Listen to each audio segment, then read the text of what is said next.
Smallmouth Demon by Matt Zwartz. Read by Mark Mitchinson. FOCXI. Greed is a fat demon with a small mouth, and whatever you feed it, it is never enough.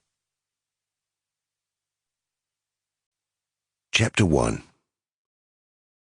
Standing outside the bank, Hawk wondered what it would feel like to be a bank robber. Go in there with a gun and say, "Give me the money, motherfuckers, this is a stick-up."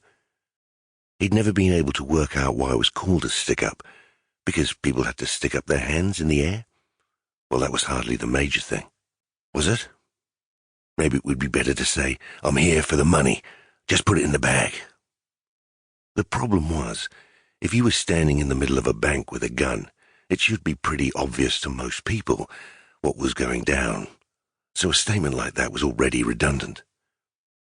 They were hardly likely to mistake a loaded shotgun for improv theatre, even in the middle of a comedy week. The way Hawk imagined it, the swearing was probably the most important part. Some aggression to get people's attention, maybe let off a round to let them know you meant business. Anyone sane was going to stick their hands in the air when confronted with the sound of a shotgun, get on the ground. The movies never did them justice. How loud they were, the sheer volume of the thing. Stand too close, and the bang could take out a man's eardrum. Hawk's main problem with this scenario was freaking out all the innocent people, have them think that maybe he was going to shoot them like some psycho, that they wouldn't be home for dinner, see their families again. And he had to face it. It didn't really work unless they did think that, did it? Because otherwise, they'd rush him, take the gun, and then where would he be? In jail, agreeing with some guy, yes, it did wear the soap. Sometimes he'd made conversation about armed robbery with a few of his staff. Squid, Fetish, Youngest. None of them with a great love of the law, or even a caring for simple convention, like not pointing firearms at people. "The key would be to create a major distraction somewhere else first," Hawk said. "You know, explosions and shit.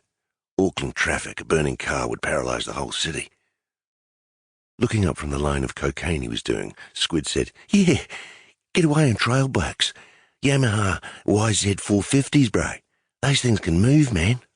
"Thinking," Hawk said, pointing a finger at him. "Go over cars, too, if necessary."